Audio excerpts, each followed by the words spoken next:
الله معكم أحبائي. سنتحدث في هذا الفيديو حول الحرب بين روسيا وأوكرانيا عن التطورات في شهر مايو. أين تقدم الروس؟ أين تقدم الأوكران؟ أين كان هناك مناطق رمادية؟ وطبعا سنتحدث حول الكثير من التفاصيل. ستشاهدون هنا لونين، اللون الأزرق يرمز إلى تقدم الوحدات الروسية في المناطق التي خيض فيها معارك، إضافة إلى ذلك اللون البرتقالي يرمز إلى تقدم الوحدات الأوكرانية في المناطق التي جرى فيها قتال، إضافة إلى مناطق باللون الرمادي. تابعوا التفاصيل في هذا الفيديو ورجاء شاركوه ليستفيد الأصدقاء من هذه المعلومات. سنبدأ من القطاع الشرقي لزابوروجي. هنا كما تلاحظون كانت الوحدات الروسية قد شنت سلسلة من الهجمات، تمكنت من التقدم، ولكن في المقابل كان الأوكران أيضا يضغطون في هذه المناطق الموجودة في هذا الاتجاه. العمليات الروسية لا تزال مستمرة كما شاهدتم في الفيديو المسائي الذي عرضته قبل هذا الفيديو. أيضا هنا بالقرب من هليوبول كانت الوحدات الروسية تتقدم على طول فوزيشيفكا وفيرخنيا تيرسا، حيث جرى السيطرة عليهما في هذا الشهر مع عدد من البلدات، فيما كانت القوات الأوكرانية قد استردت ريزليفيانكا والمنطقة الموجودة هنا بالبرتقالي. أما على صعيد العمليات في اتجاه القطاع الغربي، فشهد هذا من قول المحور تقدما كبيرا للوحدات الأوكرانية كما تلاحظون على كامل هذا النطاق باللون البرتقالي. أما على صعيد العمليات في جبهة دانيبرو، فتميزت بتغير خيط السيطرة عدة مرات. انتهت بسيطرة الوحدات الروسية على إحدى البلدات الموجودة هنا مع عمليات في هذه المناطق، فيما كانت القوات الأوكرانية تتقدم في هذا الاتجاه.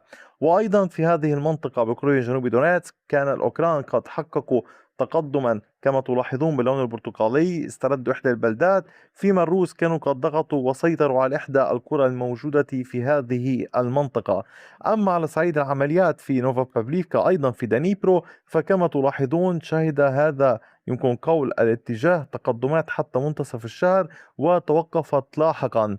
على صعيد العمليات أيضا في دانيبرو كان هناك تقدم وسيطرة إحدى البلدات في هذه المنطقة في 29 من مايو. وأيضا في بوكروفاسك لاحظتم أن الجيش الروسي فرض سيطرته على بلدتين جديدتين في هذه المنطقة.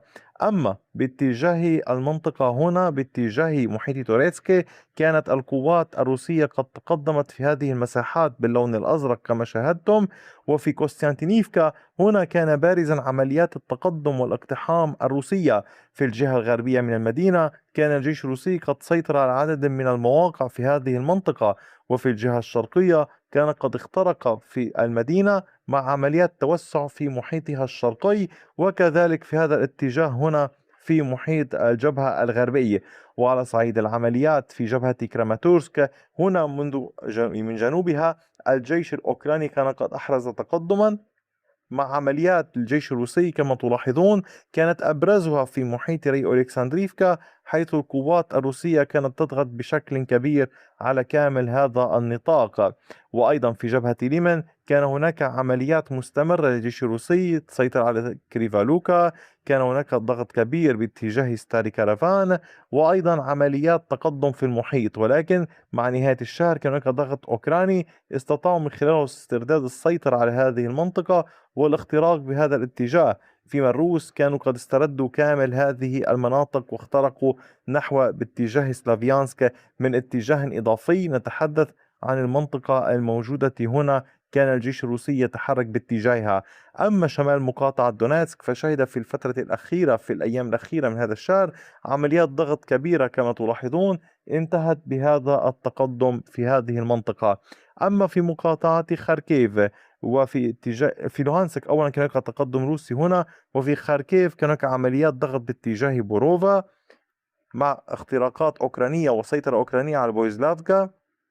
وفي جبهة كوبيانسك الشرقية تلاحظون العمليات الروسية هنا كما تشاهدون، التقدم الروسي باللون الأزرق مع عمليات في المدينة كان كلا الطرفين قد تقدما فيها.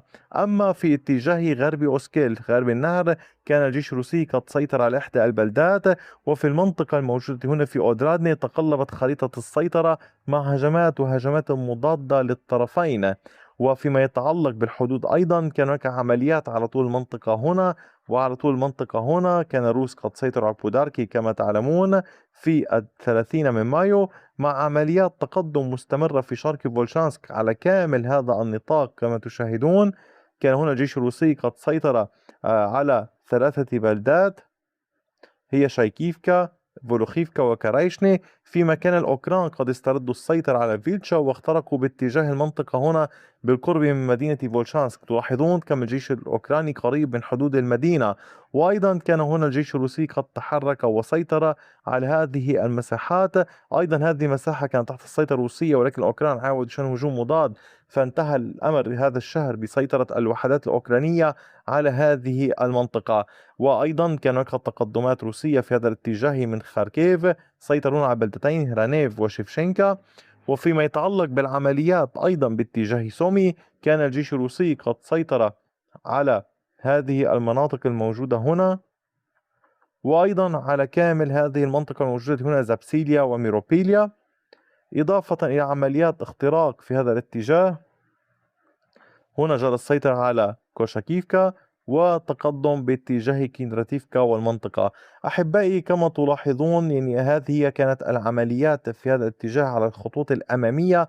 تغير خريطة السيطرة، يعني ما تشاهدون من ألوان رمادي أزرق وبرتقالي هي أماكن كان هناك فيها اشتباكات وتغيير خريطة السيطرة في هذا الشهر.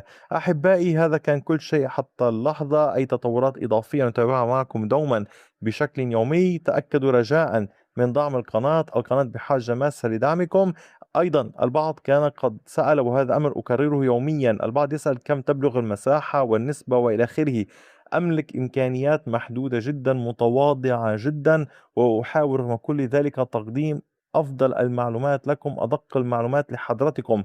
وبالتالي هناك بعض الأمور التي قد تظنون أن الأمر سهل، ولكنها تحتاج برامج، هي تحتاج فعلا يعني دعم مالي هائل، والأمر ليس سهلا. وطبعا كما قلت لكم القناة تعمل بقدرات متواضعة. هذا كان كل شيء حتى نهاية شهر مايو. نلتقي في الشهر الجديد. شكرا لكم دوما على كامل وقتكم، محبتكم وثقتكم، وإلى اللقاء بفيديو آخر.